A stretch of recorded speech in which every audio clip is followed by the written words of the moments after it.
Welcome to the first read aloud. So this is the read aloud for Monday, March 23rd.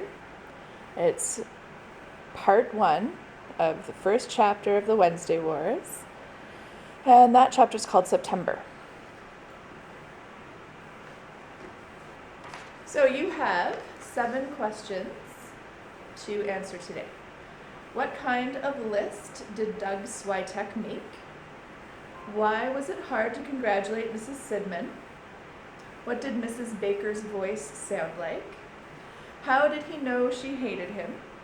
Why did no one ever sit in the perfect living room? What does the Baker family own? What is his sister's advice? So those are your 7 questions for today. So this novel takes place over the school year of 1967 and 1968. So there's going to be some things that you're probably not familiar with, which is why you're doing that research project at the same time. Another thing that will help you understand kind of the time that this book takes place is if you watch the movie Forrest Gump. It's not on Netflix, but if you can find it, I suggest you watch it. It will give you a better idea of kind of what America was like during this time. So this book takes place in Long Island, which is in New York, and so it's The Wednesday Wars by Gary D. Schmidt. So make sure you've got your question sheet. And of course, if you miss anything, you can always pause the video.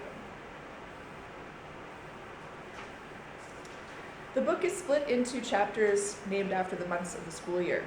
So this is September and part 1. Of all the kids in grade 7 at Camillo Junior High, there was one kid that Mrs. Baker hated with heat whiter than the sun. And that kid was me. And let me tell you, it wasn't for anything I'd done. If it had been Doug Switek that Mrs. Baker hated, it would have made sense. Doug Switek once made up a list of 410 ways to get a teacher to hate you. So that's question number 1. It began with spray deodorant in all her desk drawers and got worse as it went along. A whole lot worse. I think that things became illegal around number 167.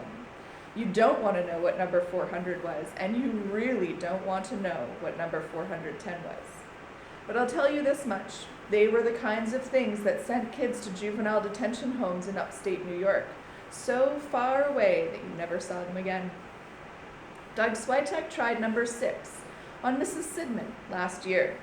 It was something about Wrigley gum and the teacher's water fountain, which was just outside the teacher's lounge, and the Polynesian fruit blend hair coloring that Mrs. Sidman used.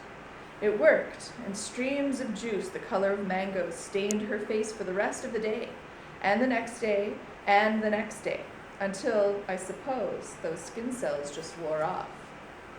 Doug Switek was suspended for 2 whole weeks. Just before he left, he said that next year he was going to try number 166 to see how much time that would get him.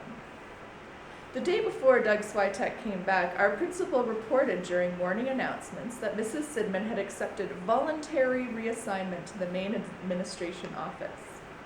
We were all supposed to congratulate her on her new post. But you know, it was hard to congratulate her because she never left the main administration office. That's number 2. Even when she had to be the playground monitor during recess, she mostly kept away from us. If you did get close, she'd whip out a plastic rain hat and pull it on. It's hard to congratulate someone who's holding a plastic rain hat over her Polynesian fruit blend colored hair. See? That's the kind of stuff that gets teachers to hate you. But the thing was, I never did any of that stuff. Never. I even stayed as far away from Doug Switek as I could. So if he did decide to try number 166 on anyone, I wouldn't get blamed for standing nearby. But it didn't matter. Mrs. Baker hated me. She hated me a whole lot worse than Mrs. Sidman hated Doug Switek.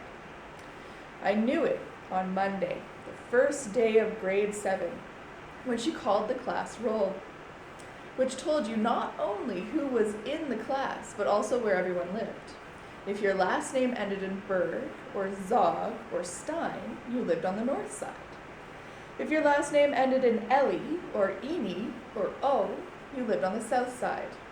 Lee Avenue cut right between them, and if you walked out of Camillo Junior High and followed Lee Avenue across Main Street, past McLean's drugstore, Goldman's Best Bakery, and the 5 and 10 cent store, through another block and past the Free Public Library, and down one more block, you'd come to my house, which my father had figured out was right smack in the middle of town, not on the north side, not on the south side, somewhere in between. It's the perfect house, he said. But perfect or not, it was hard living in between. On Saturday morning, everyone north of us was at Temple Beth El. Late on Saturday afternoon, everyone south of us was at Mass at St. Adalbert's, which had gone modern and figured that it didn't need to wake parishioners up early. But on Sunday morning, early, my family was at St. Andrew Presbyterian Church listening to Pastor McClellan, who was old enough to have known Moses. This meant that out of the whole weekend, there was only Sunday afternoon left over for a full baseball team.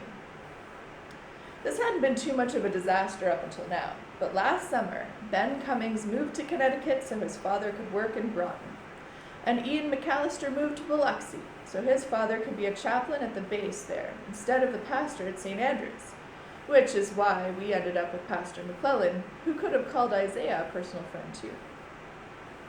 So being a Presbyterian was now a disaster, especially on Wednesday afternoons when, at 1:45 sharp, half of my class went to Hebrew school at Temple Beth El, and at 1:55, the other half went to catechism at St. Adalbert's. This left behind just the Presbyterians, of which there had been 3, but now there was only 1, me. I think Mrs. Baker suspected this when she came to my name on the class roll. Her voice got kind of crackly, like there was a secret code in the static underneath it. So that's number 3. Hauling Hood, she said. Here, I raised my hand. Hood, she said. Yes. Mrs. Baker sat on the edge of her desk. This should have sent me some kind of message, since teachers aren't supposed to sit on the edge of their desks on the first day of class. There's like a rule about that. Hood, she said quietly. She thought for a moment, does your family attend Temple Beth El? I shook my head. St. Adalbert's, then? She said this kind of hopefully, but I shook my head again. So on Wednesday afternoon, you attend neither Hebrew school nor catechism. I nodded. You are here with me. I guess so, I said. Mrs. Baker looked hard at me. I think she rolled her eyes. Since the mutilation of guess into an intransitive verb is a crime against the English language, perhaps you might wish to fill a sentence to avoid prosecution. Something such as, I guess that Wednesday afternoons will be busy after all. And that's when I knew she hated me. This look came over her face, like the sun had winked out. And that is number 4.